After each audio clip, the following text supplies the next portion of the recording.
Good afternoon, everyone. Jill here with North Texas Vegetable Gardening Canning Recipes, a little bit of everything.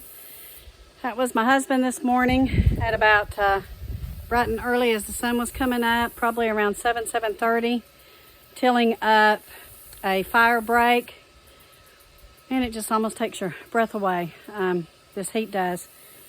Anyway, tilling up a fire break along our fence line and along my sister's house next door, and also behind her house, because as you all may remember, the fires that we had during the winter time came from that particular area. And so right now we have a southwest wind, and we want to try to prevent anything from coming over to our side. We've been watering, thank goodness for that water well, but all the properties around us are dry. Greg has mowed my sister's pasture next door, our pasture behind us. We're doing everything we can to try to avoid, should there be any kind of situation here regarding fires. We are 112 degrees right now in the shade. Inside this high tunnel, the heat index is 128 degrees. I needed to step out of there for a minute and try to get a breeze. It is so hot, the heat feels like it bakes you from the inside out. It feels like you're in a convection oven out here. It's quite incredible, the heat and the heat indexes that we're getting and the dryness that's going on here in Texas. So an update on all the fires that are around. There are tons. So the Possum Kingdom fire is still going on. I'm not sure if it's contained. I've heard that it is, but I hear that it's still going on. The one in Glen Rose, which is Somervell County, terrible, guys. It has burned over 6,000 acres. It is not contained.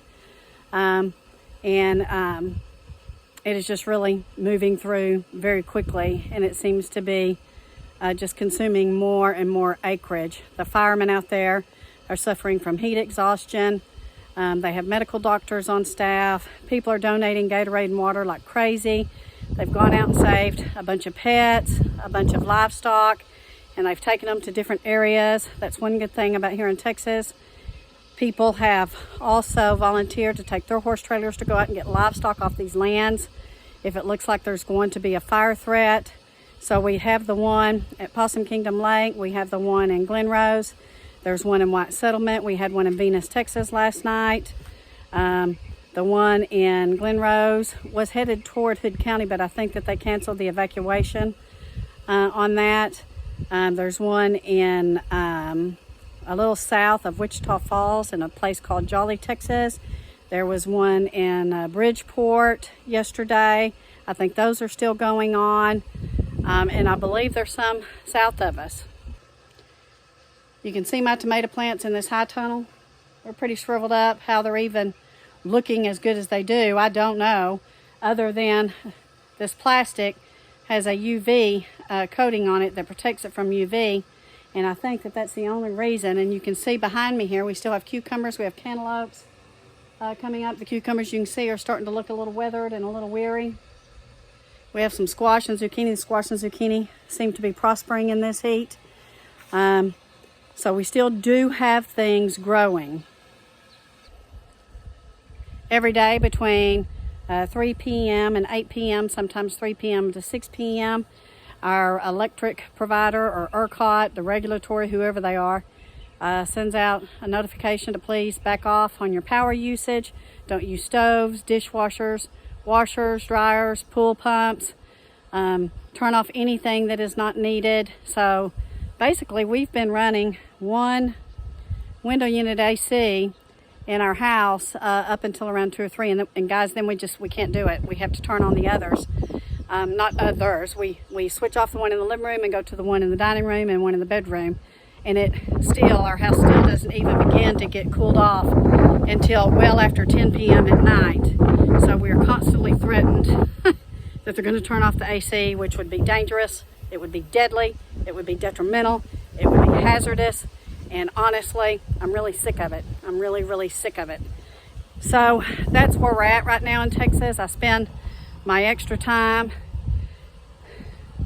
gazing over the horizons to see if any smoke is nearby, if I see anything. It's real hard, honestly, to sleep at night for fear that Someone's going to throw a cigarette out. There's going to be a spark. There's going to be a fire in the middle of the night. We're not going to see it. We're not going to know.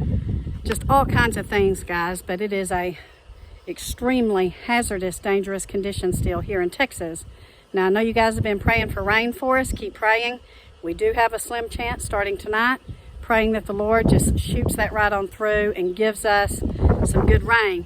We probably have only had a little, maybe 5 inches of measurable rainfall since last summer. We started going into this dry pattern July and August of last year, and we've stayed in it. Let's see, what else can I tell you? You can see right down this row here, Oprah is thriving. It is looking fantastic, hoping that it continues to thrive.